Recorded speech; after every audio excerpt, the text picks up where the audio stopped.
gosh. Si OA. Slam Donkey. Saan tayo? Ako mag-react. Ano naman dito? Ano tong mga ganito? For the open, ayun na pala yun. Ang daming tao. Ito, 149.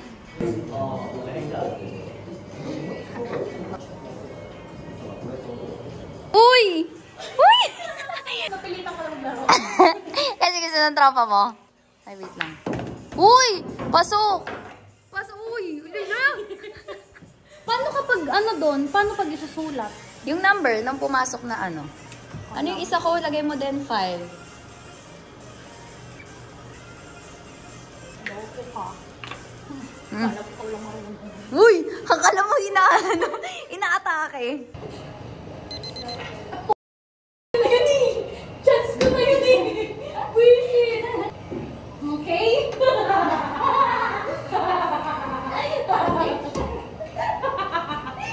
Kala ko ah. Wow, dyan din siya. Ang yabang, bisa same. May gusto ba ito na? Ganito na tayo eh. Ang dami-dami pa din basagin eh. Iba to. Bakit ganun? Tingnan mo nga makabalin. Diretso na yan. Uy, pasok ang yabang. So, dalawa pa yan ah. Baka naman may kumasikat. Ay, ang yabang.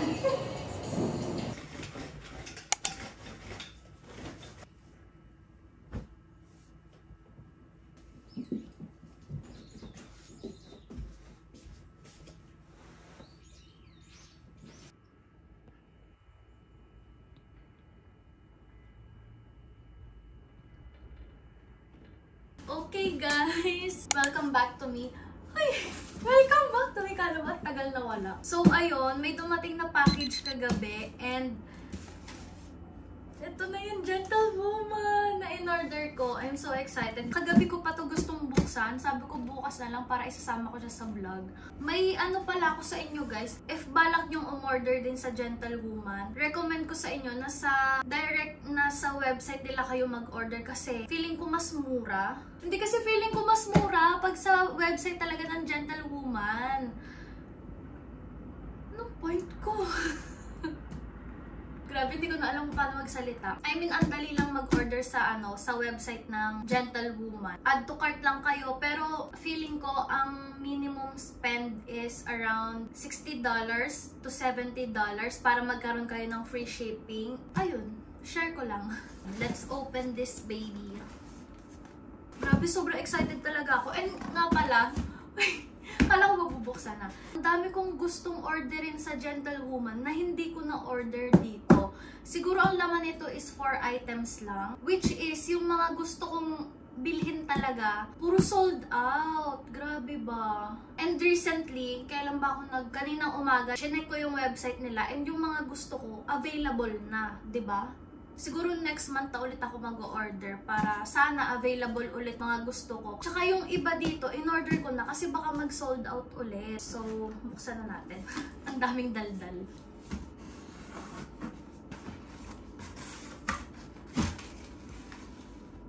Kita nyo ba yan? Uy!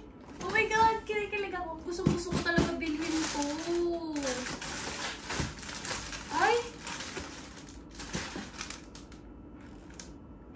Kulang ng isang item. Bakit?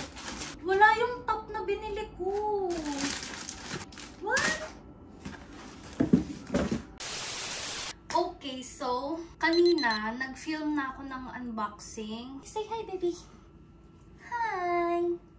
Hi.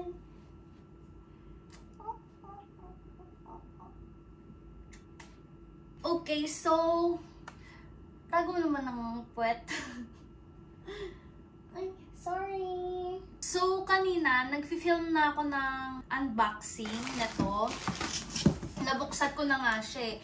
And then, na-notice ko na kulang ng isa. Kasi 4 items yung in-order ko sa Gentlewoman. And 3 lang yun nandito. Puro tote bag lang yung laman. Chinek ko agad yung tracking number. And nakita ko, dadating din siya ngayong araw kasi out for delivery na. So, ang ginawa ko, inantay ko. And then ngayon, sakto, kakarating lang. Ito siya, nakahiwalay. So, ayun, i-unbox na natin. Okay, unahin na natin itong bagong dating. This is the top. Nag-iisang top lang to na in-order ko. So, let's open. Okay, it says Gentlewoman. I'm so kilig. So, ito yung unang damit na meron ako from Gentlewoman. Tingnan natin. Sana kasya sa akin. Okay. Ayan siya. Sobrang classy lang ng packaging nila, no? I mean, ng logo. Sobrang classy. Ito na yung top. Oh my God! So nice! So, isukat natin. Isuot natin siya habang nag-unbox. Sana lang kasya sa akin. This is a small size. Kasi merong extra small. Yung S yung kinuha ko kasi feeling ko mas mag-fit siya sa akin. Oh my God! So cute! Ito siya. Tank top siya na i-ribbon sa likod. Ayan. So nice. Hindi, isukat na lang natin since nakaganito naman ako. Tingnan na lang natin kung maganda. And oh! Wait, isukat ko na walang t-shirt. Wait. Ang ganda! Hindi ko lang siya matali ng maayos sa likod, pero ganito siya. Ang ganda! Ang ganda niya! I love it! First purchase and grabe, sobrang ganda. Worth it. I think this is $45. Ayan. Ang ganda! Ang ganda, Bea. Kinikilig ako. Ang ganda. Si OA. Puro ganda. Grabe. I'm so happy sa top na to. Ang cute niya. Knitted siya. And then meron siyang logo na Gentlewoman dito. Which is, grabe, sobrang sleek. Sobrang ganda. Tapos, i-ribbon mo lang siya dyan sa likod.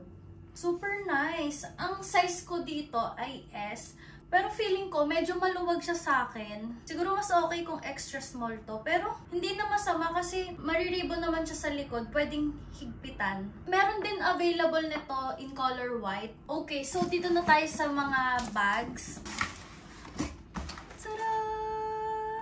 Meron akong 3 bags na in order. Unahin natin tong, anong tawag dito? Yung mini tote bag, yung may sling. Grabe, sobrang cute! Sobrang cute! Sobrang cute! Isa sa OG na bags. Mini tote bag ba yun? Tapos meron din siyang sling. Ayan o. Pwedeng ito lang. Pwede mo siyang lagyan ng sling. And mukhang marami ka rin namang malalagay dito. Basta kasya yung phone, pwede na. So cute! Ayun, di ba? Ang ganda. Grabe, sobrang nire-rave to ng mga tao ngayon. Though dati ko pa gustong magkaroon ng Gentlewoman na tote bag. Ngayon ako naglakas loob. Lakas loob order!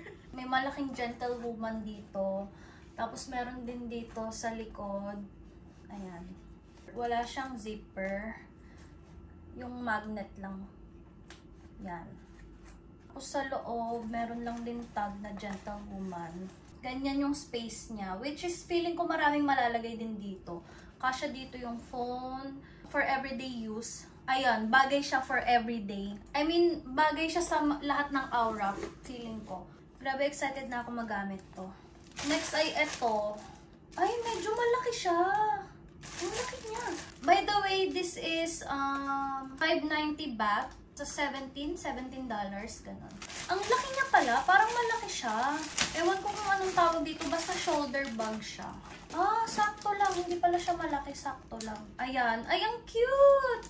Ganon lang din yung design niya. Ayan, Gentlewoman sa harap. Tapos meron din dito sa likod. And yung zipper niya is, ayan, Gentlewoman.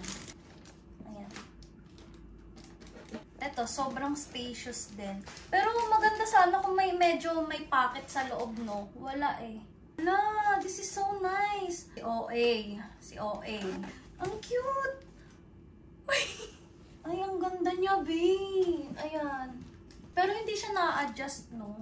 Na-adjust din siya. Pwedeng medyo mahaba, pwedeng maliit lang. So, on to the last item. Ay! Bongga! B, yung pusa. Hala. Hindi pa ako tapos mag-unbox, B. I think I'm gonna keep this box for a while. Yan, di ba? Ang gaganda ng mga higaan mo, pero sa mga karton kayo humihiga. Okay, so last item is this puffer. Puffer tote bag.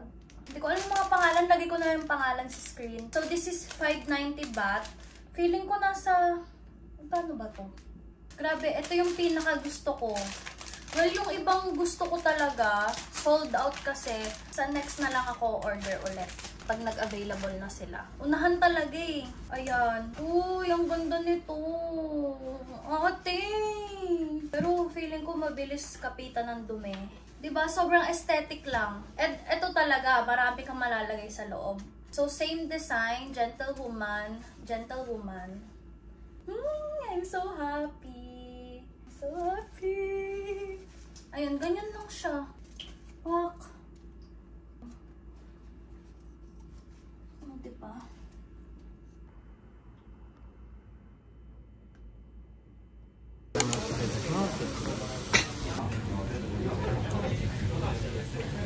So, ayun guys. Late na ako nakapag-vlog tonight.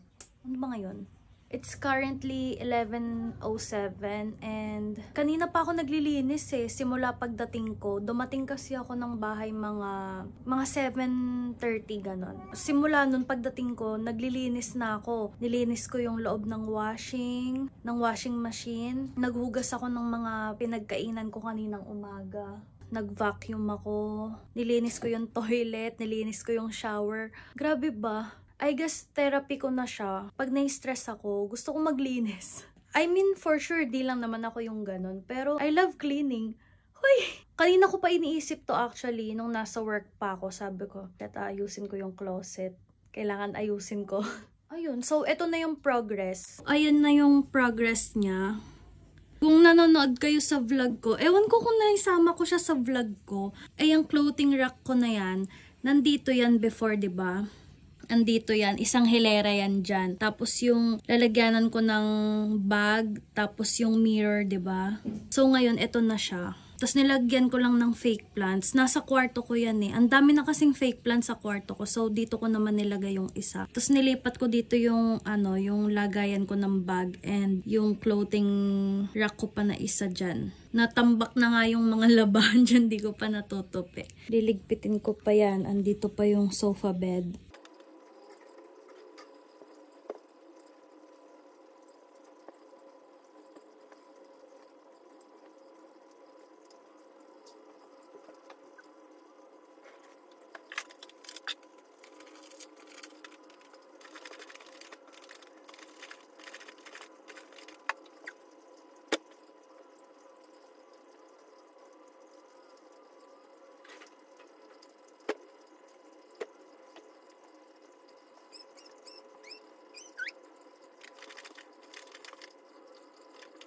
So, ito na yung progress, guys. Ang ayos niya na. Andyan lang yung mga long sleeves ko. Ganun pa rin naman. Pero dinagdag ko tong mga pants ko dito. And meron pa doon dito sa ilalim. Feeling ko dyan na lang yan. Ito naman yung mostly na ginagamit ko. Tapos, ayan. Nagbawas din ako ng mga damit. Tapos, dito lang yung mga summer ko na pajamas. Dito yung pang winter. Ito yung mga list ko na hindi ko naman nagagamit masyado. Then ito, puro summer ko yan. Pang summer. Tapos dito sa pinakababa yung mga bikinis. Tapos dito, ito puro dresses. Ito colored ko na mga pang-ales. Ito black. Oo. Long sleeves ko yan na mga pang-ales. And then, ito black. White. Nilagyan ko ng ganyang sapin kasi si Kiwi minsan humihiga dyan para yung mga balahibo hindi pumunta directly sa mga damit ko. Tapos dito mga pang summer ko na whites, black, colored. Dyan yung black robe ko na hindi ko naman ginagamit. Ayan. Tapos ito yung nilagay ko na fake plant. Hello, it's me. Ayan yung nilagay ko na na fake plants from my bedroom. Ayan, nilagay ko lang dyan. Tapos yung pang, hoy, ano to, tour?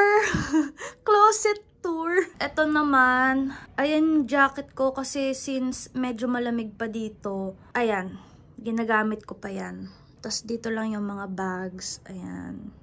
Ano na ako natapos kagabi? Actually, kaninang madaling araw. Parang 3 AM na ako nakatulog. Natapos ako exactly mga 2:40 AM. Ayan. So, happy naman ako sa kinalabasan. Ayun lang, magbe-breakfast muna ako. Late na nga eh, anong oras na ngayon? Parang 9:45 na. 9:45 na ngayon pa lang ako magbe-breakfast. Kanina kasi, magsasaing dapat ako, pero nakita ko wala na pala akong bigas. So, nag-order na lang muna ako ng McDo. Grabe, ang lakas ng ang lakas ng hangin sa labas. As in, ang lakas ng hangin. Kaya dito lang ako sa bahay, di ako lalabas. Nagtumbahan na nga yung ano ko, yung plants ko. Wait lang, ayusin ko muna.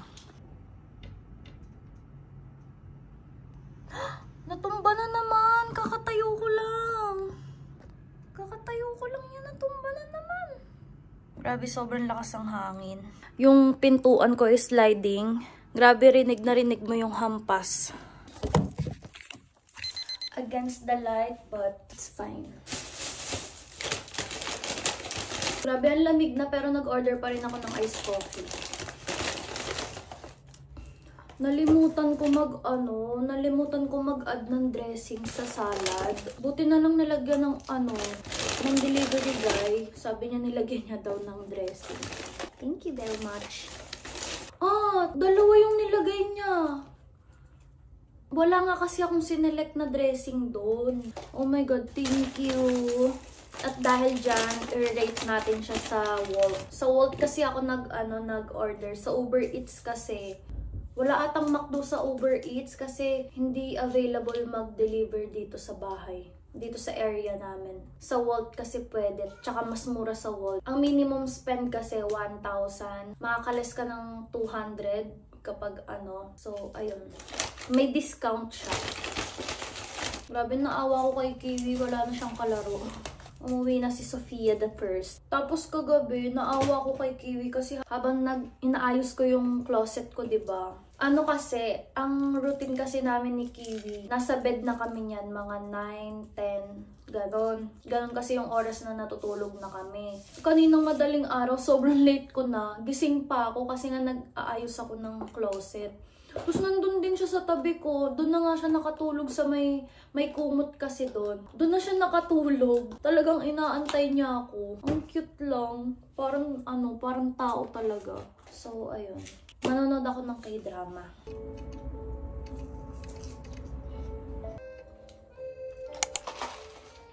괜히 밖에서 방황했어. I need you, man.